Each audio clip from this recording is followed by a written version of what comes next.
নামাজের মধ্যে আকিমুস সালাতা লিযিকরি, এক আল্লাহর খেয়ালে নামাজ পালন করতে হয়। আওয়াজ দেয় না? আল্লাহ বলতেছেন আমার খেয়ালে কিংবা আমাকে দেখে দেখে সিজদা দাও।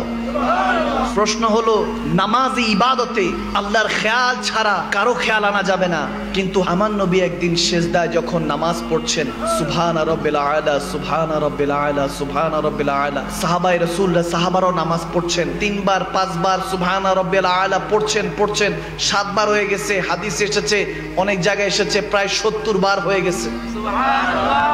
পড়তে হয় 3 বার 5 বার 7 বার, পড়তে পড়তে দেখতেছে প্রায় 70-এর কাছাকাছি। একজন সাহাবা তো মনে করেছেন আমার নবী কি চলে গেলেন, আমার নবী সিজদা থেকে উঠতেছেন নাকি, চলে গেলেন আল্লাহর দরবার, ইন্তেকাল হয়ে গিয়েছে।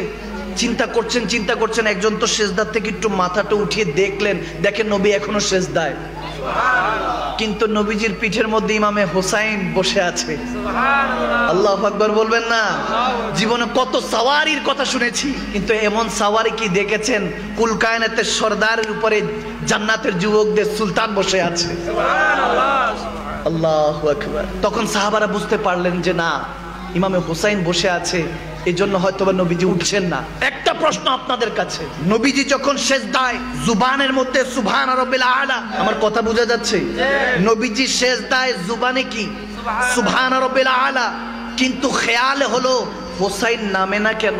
এখন আল্লাহ হুকুম দিয়েছে আকিমুস সালাতা লিযিকরি, ওগো হাবিব বলে দিন বান্দাকে আমি আল্লাহর খেয়াল ছাড়া নামাজ হবে না। এখানে সরদারে আম্বিয়া রাহমাতুল্লিল আলামিন নবী সিজদার মধ্যে সুবহান রাব্বিল আলা, খেয়াল থাকার কথা আল্লাহর, আর খেয়াল আসতেছে হোসাইনের। হোসাইন হলেন নবীর উম্মত, নওয়াজ আওলাদ তো আছেই, কিন্তু নবীজির উম্মত, নবীজির সাহাবা। ঠিক কিনা? নবীর খেয়ালে উম্মতের খেয়াল, নবীর খেয়ালের মধ্যে উম্মতের খেয়াল, আল্লাহর খেয়াল না।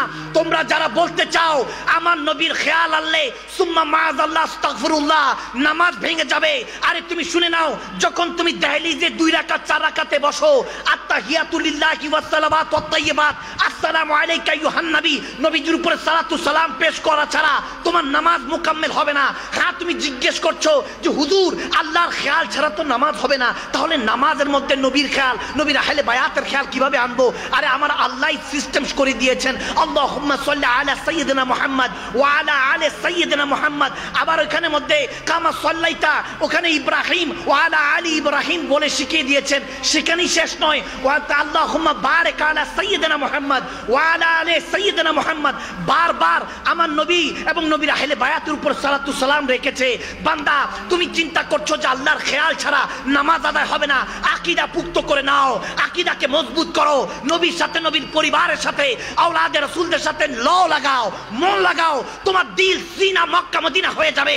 আমার নবী যখন খেয়ালের মধ্যে জিক্রে ইলাহির মধ্যে ডুবে আছেন, খেয়ালে হোসাইনে ডুবে আছেন, উম্মতের খেয়ালে।